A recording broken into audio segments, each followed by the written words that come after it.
What's up, guys, and welcome back to the Pickleball Connection podcast. I'm Danea. And I'm Barrett. And we're stoked to be hanging out with you guys today. We're going to be doing an episode that we call CTN, or Cruise the News. This is where we give you the latest pickleball news, juicy topics, and we just kind of chat about them. So let's just go right into it.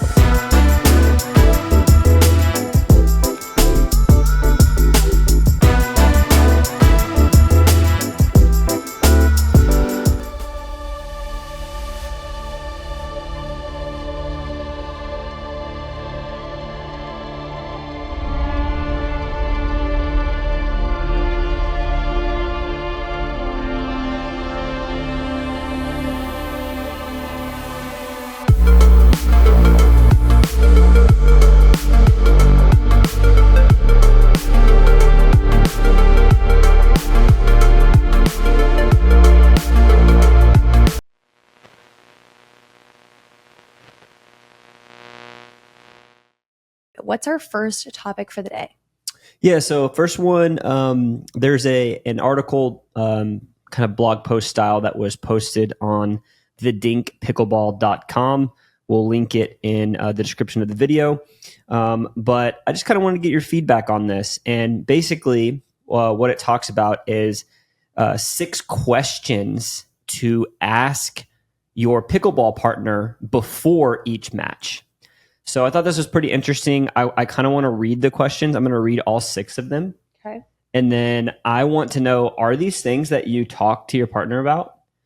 Do you think that you should implement these? And maybe what would be the benefit? Or maybe do you feel like these are pointless? So the 6 questions from this article. Number 1, you should be talking to your partner before the match about where are we returning? Where are we returning the ball? Who are we returning it to? Vice versa.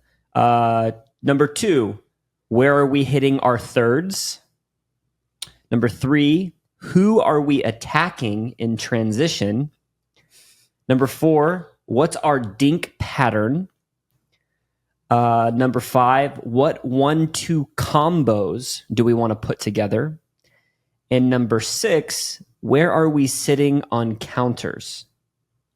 So, first question, out of these six questions, are these things that you talk to your partner about pre-match, or do you go through any of these? I mean, that was a lot. I'm trying to even remember all of them. Where are we returning? But I think when we do tournaments, or when I do tournaments with somebody, like, these are definitely some of the topics I talk about. Like, for example, you know what? Now that I think about it, some of it doesn't even happen before the match. Right, I that's think what I was you can thinking. kind of go into it sometimes with an idea, but a lot of times in a match, I'll kind of notice, oh, I like returning to this player more because I like the ball that they give me more. For example, like if somebody gives like a really slicey ball that sits up high, that's kind of a good person to return to because you can rip a forehand off of their return. Right. But you don't know that till you're in the game, I feel like, for the most part. That's true. I thought that was interesting about this, that these are all like, they kind of state these 6 questions as being pre-match questions. Yeah. And I've noticed, like, you and I the other day, we were playing a lefty and righty who both have really good forehands. And so I think in the match, we like kind of said to each other, maybe let's try to return, like normally we return middle, but maybe let's try to return to the sidelines because that would put the ball basically find their backhands. But that's something that we didn't talk about before the match. But I've seen you and I kind of, and then you brought up something else about, I think you often communicate where to return the ball if we're like unwinding the stack. Yeah, I never like to go cross court because then it puts the person running in danger. Right. So like if you're like unwinding, if you're stacking, for those of you that are listening, that don't know, stacking is when, one player plays one side of the court. So you kind of serve the ball and then you slide over. Or if you're returning the ball, you return the ball and then you run to the opposite side. So in that case, kind of communicating where the return's going, because you're having to run a further distance to the kitchen, and you kind of know where that ball is going to be. But yeah, I don't know. What about where are you hitting your thirds? Is that something where you typically want to hit your thirds to the weaker player? Do you want to hit your thirds? I guess it depends on if you're driving or dropping, but like, what would you say Do you ever have, I never, whether it be before the match or in the match? I really don't talk about it this? before the match. Again, I think it's something you have to see. For example, and a lot of it for my point of view is I don't want to respond to what they're doing a lot of times.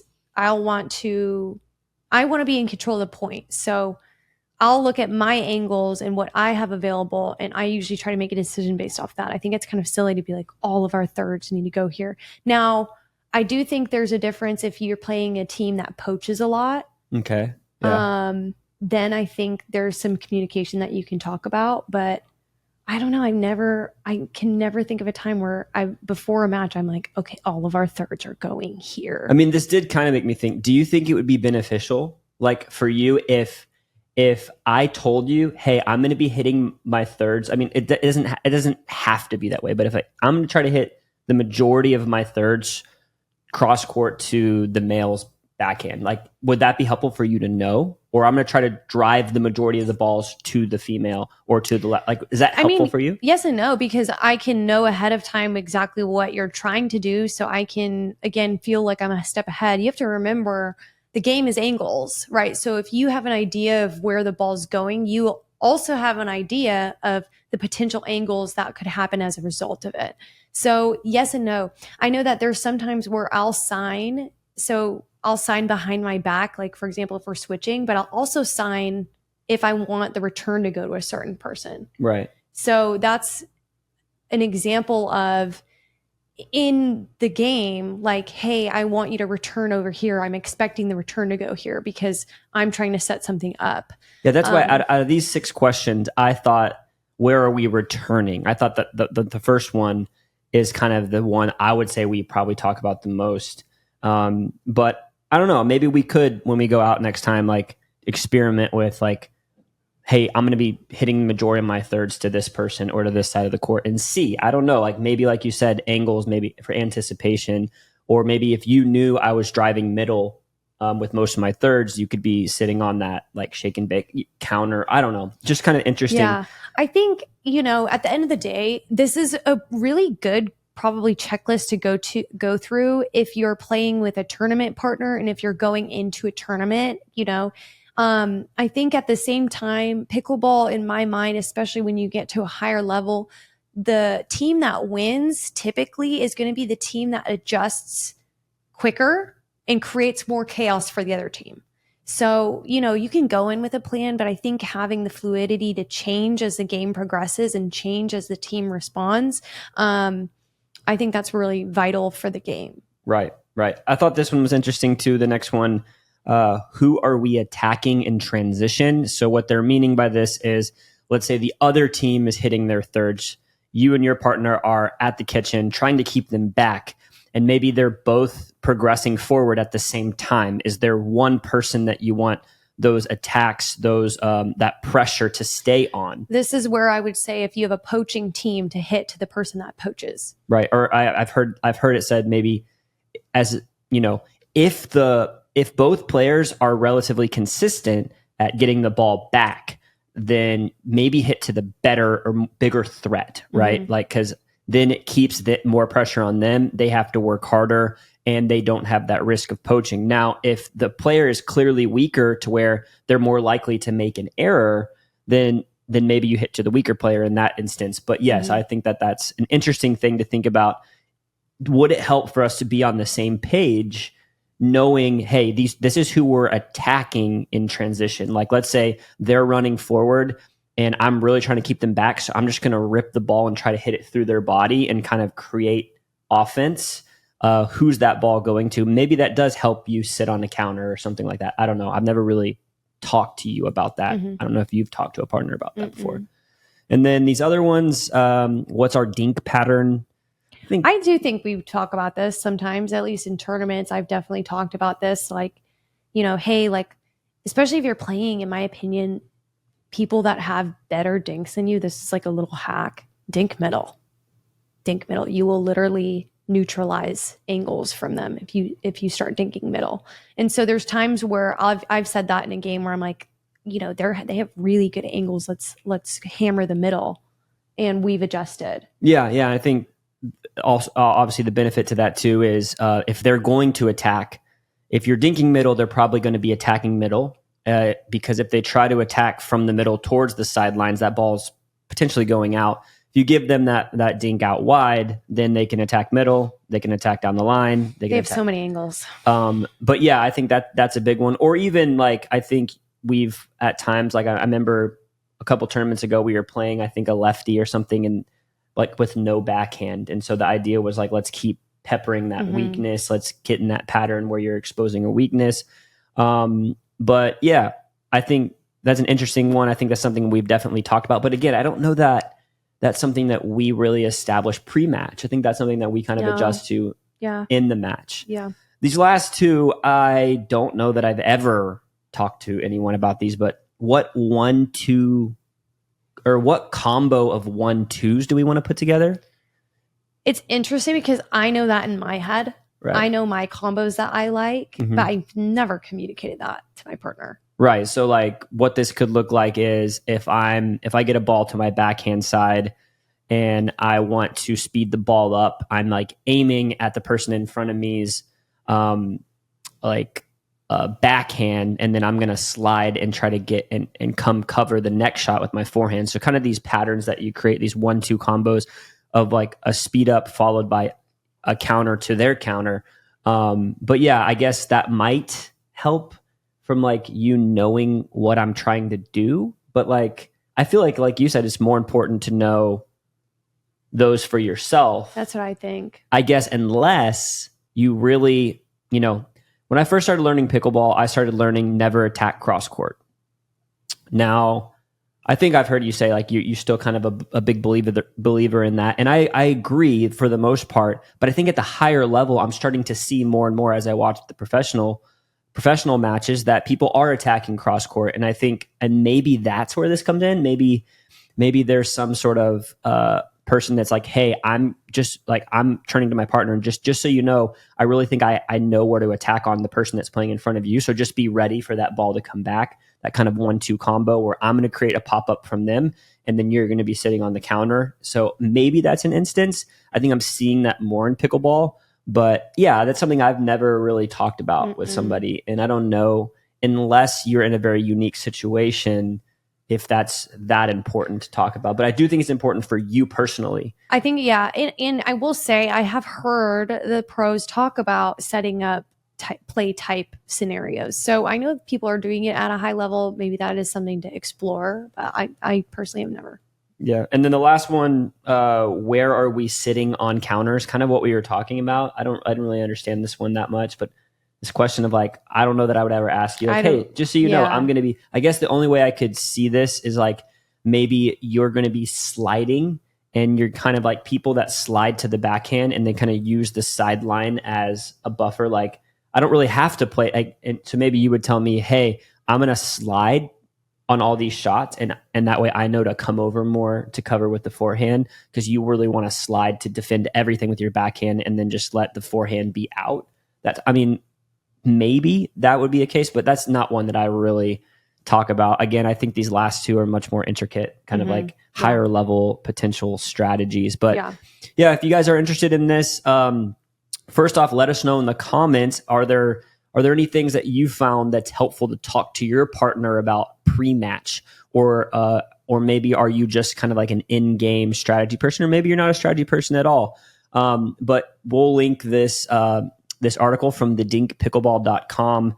And you guys can go check it out if you want to refer to this, to kind of have, some tools to communicate with your partner before the match. But that's all I got on that one. Should we move to the next one? Or Let's go to the next one. Okay, cool. Hey, by the way, I did want to ask you, Selkirk just released the new Vanguard Pro. What'd you think of it? So what's cool about that paddle is it's made with 4 layers of 12K carbon fiber. So I don't know if you're aware of this, but most paddles are actually only made with 2 of those layers. And what those layers do is they increase the durability of the paddle over time. So most pickleball paddles actually deteriorate and they don't play how they were manufactured to play with longevity. What this paddle has accomplished is the fact that it has 4 of those layers, so it has twice the durability of most other pickleball paddles on the market. Dang, that's sick. I love that. Hey guys, if you guys are interested in the Vanguard Pro, be sure to head on over to selkirk.com to get yours today. So for our next one, we're going to kind of change gears a little bit here. There's been some more controversy in pickleball, shocker, about rules and rule changes. And I know that we were watching the event a couple weeks ago. I don't remember. New York City. Yeah, we were watching the New York MLP event. That's right. And there was this match that many of you probably saw. If not, I'll kind of recap it for you. But basically, there were 2 pro men's players, Will Howells and Colin Johns, and they were going back and forth on like these serves that just looked super illegal. And so can I interject really quick? Yeah. Just to give you guys a heads up, PPA and MLP have different serving rules. Okay. So MLP's serving rules are very different than PPA. So that's part of like... Yeah, that's kind of where I was going with this. Yeah. Oh, okay. So keep going. Yeah. So basically, Will's serve, I pointed it out to you, you know, and Will's serve, he's tossing the ball up really high. It's questionable. Is it low to high?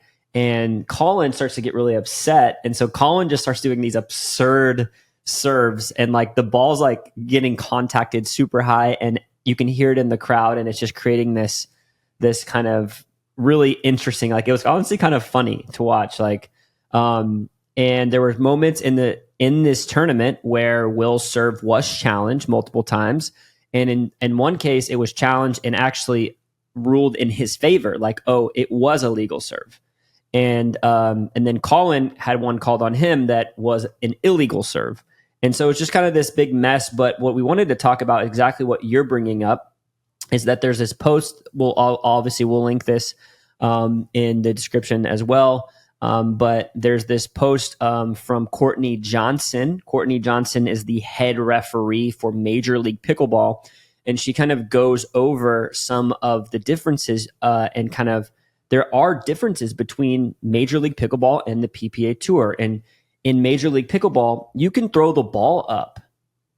You don't have to just drop it. You could literally throw it up as high as you want. You can throw it up as high as you want. There also is no rule that the ball has to be contacted below your waist, which is a rule for the PPA. In the PPA's rules, you can't throw the ball up. The ball can only move like a normal length up, like they call it natural lift. At first, it was like there can be no lift, and then they realized, PPA Tour realized that when people are releasing this ball, there's kind of this natural lift that comes up out of their hand, and that's okay now. But in MLP, you can throw the ball up as high as you want. You can make contact wherever you want, whether it be above your waist, at your chest. The only thing is you must swing from a low to high motion, and the tip of the paddle must be below your wrist at contact. You can't have the tip of the paddle above the wrist. So these 2 pro players were crossing the line like about as close as you could get it, and it was just this mess. But I bring this up because, with there being 2 separate tours, the MLP and the PPA, and them having different rules regarding the serve, do you think this is a good thing for pickleball? I think it's confusing. I think it's confusing for the professionals, and I also think it's confusing for amateurs now, because I don't know about you, but I'm getting like lots of questions, even from my Instagram and stuff, of people literally just not sure what's the serve rule. And it's crazy. It's changed so many times. Because it's changed so many times. And the problem is, it's hard because if you're not in, like us, we're fanatics. Obviously, we watch all the pro stuff. We're really in the sport. But if you're just an amateur, you're hearing multiple things of what's acceptable for a serve. And I think that's really confusing for everybody. So, I don't think it's good to really have different rules across the board. But then again, MLP has different scoring. MLP has a lot of things. So that is true. It maybe because of the different scoring, there's some sort of reasoning that it's okay to have your serve as more of a weapon because then it maybe would create games that aren't quite as close, because for a while those games in MLP are just, they're all super close. Mm-hmm. And I did notice in the New York event there were many games that were more blowouts than previous MLPs. I don't know if that has a relation to the serve rules or not, but it is confusing. And just like we talked about in a previous podcast, there's two governing bodies in pickleball as well that have different paddle regulations. So now people that are coming into pickleball, I hate this for them, because it's like at rec play, which governing body do we abide by for what's a legal paddle? Which tour do we abide by for what's a legal serve? And it kind of just creates this kind of ambiguity. And I think it does make it a little confusing for, newcomers. I mean, I think the only knock, if I was going to make one knock on pickleball, I love the sport. I'm addicted. I'm obviously on a pickleball podcast right now. We work in pickleball full time, but I have noticed we've put out a video. If you guys don't know, we put out a weekly video on playpickleball.com's YouTube channel. So there's a new video that comes out every Wednesday. Go check out playpickleball.com on YouTube, and you could also find that on playpickleball.com on the web. But we put out a video, how to play pickleball in 5 minutes, and basically explaining. And there are plenty of people that really had great feedback. And then there's still a handful of people that were like, why is the sport so confusing? Mm-hmm. And the thing about when you consider scoring, when you consider switching sides, when you consider that we start at 0-0-2 and then it moves to 0-0-1 to 0-0, there's kind of these nuances when you're first learning the game. And there's already enough confusion, I think, around even learning pickleball. Obviously, once you learn, it's like riding a bike. You're not going to forget. But there's already kind of this thing that turns people off from pickleball, that it's kind of feels a little confusing with the rules. So if now we're adding confusion with paddle regulations and there's ambiguity with the serve, it just does. It makes it confusing for newcomers. Yeah. It's wild. Another thing that was brought up in this is that Courtney was saying that Courtney Johnson, the head ref for MLP, was saying that the serve moving forward in MLP will no longer be challengeable. What do you think about that? I mean, here's the reality, and I've said this before. Every time we've had a serving topic, I've said this. I feel for the refs. It's very hard to judge. It's very hard to say, yes, that was contacted below the waist. Yes, the angle of their wrist was below the paddle. It's happening so fast. I'm sorry, it's just really hard to judge. And so, even this last MLP, seeing how many challenges, how much time they spent going back and forth on that, I bet they're probably we don't want to have to spend this much time at every match trying to judge people's serves. Yeah. I mean, it is an issue because the issue is enforceability. How is this? It's not enforceable. Yeah. Are the rules enforceable, and how easy is it to judge? How you fix this?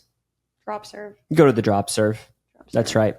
I don't really want that to happen. I maybe I would get used to it, but if they're not going to regulate paddles, and they're not going to make paddles less hot, and they're just going to let paddles continue to be hot, serves are going to become more and more of a weapon. And I think the only issue I could see with the drop serve would be, would people start pressing the line? And I know in a drop serve, you can't throw the ball up. Are people going to start manipulating the drop of the serve? I don't know, but I do think it's more enforceable. Yeah, it's definitely more enforceable to me. And I think that's where I'm at, is I'm I don't want to see it either. But at the same time, if I'm having Will Howells serve at me like that.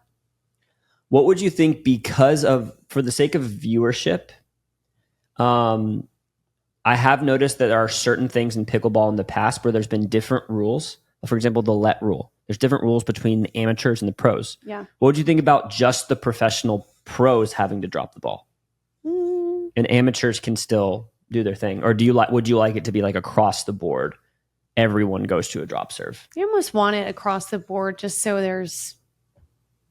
it's just across the board. I can see it being like that. But I almost feel like if we're gonna change a rule, like let's just change a rule and quit having so many like, oh, if you're pro, it's this. If it's this tour, it's this. If it's just so much of that already. Yep, for sure. I don't know. I think that we're going to continue to have issues until this gets sorted out, but it needs to get sorted out. For those of you that are watching, if you're curious about what a drop serve is, we do have on the YouTube channel I mentioned at playpickleball.com's YouTube channel, there is a video that we made a while back. I believe it's called Serving 101. It goes through the kind of the rules between a serve and then also a drop serve, basically where you drop the ball, let it bounce off the ground before you serve the ball. So feel free to check that out if you're interested in learning more about what that is. But I think that about wraps it up for me. Do you want to move on to the next one, or do you have any last thoughts on the serve? No, I want to move on to the next one because it's kind of on the same subject of rules and things that are honestly, in my opinion, kind of dumb. So I'm excited to see what you think. So in New York, they also enforced another kind of new rule, and everyone was calling it the 25% rule. And so basically what this is it has to do with calling balls out. Now, I don't know if we've ever technically talked about this on the podcast, but you guys know, especially if you've played pickleball, like the rule is if the actual ball, any part of the ball is touching the line, then it's out. Meaning like if you're looking at the ball from a certain angle, it can change how you perceive it being in or out, right? Depending on your perspective. That's why, in good faith, there's been this saying where it's when in doubt, it's not out. Mm-hmm. Now, in New York City, they enforced this new rule where it was if 25% or more of the ball is over the line, hovering over the line. Yeah. Hovering over the line from an overhead view, then it's in. Right. What the heck do you think about that? I think what they're trying to do, I don't think they're doing a great job. What they're trying to do is they're trying to say, oftentimes, exactly what you said before, the ball can be slightly out and look in. And what we have found is that if the ball is 25% hovering over the line, most likely it's in. And if it's anything more than that or less than that, then it's most likely out. I think one of the issues is now it's the discretion. Are you placing the camera in the same place every time? Because I'm like, where's the overhead camera? Because my understanding is that the camera wasn't straight overhead. It wasn't on the ground. It was kind of like up in the middle and like angled down. And it's just like, I don't know. I just, again, we are overcomplicating it. Overcomplicating it majorly. I was laughing because there's a bunch of comments on this post and people are like, oh, dang, like mine was 27% or like mine was like 24.3%. Like people are just like going to town on it because it's like, we are really making this way too hard. Yeah, I think that it's like it does. Like, what does it do? Like, we already have a problem with people hooking, right? We already have a problem with people like making terrible line calls, and now we're giving this like 25%, 75% rule. This person's like 24.25. Sorry, it's out.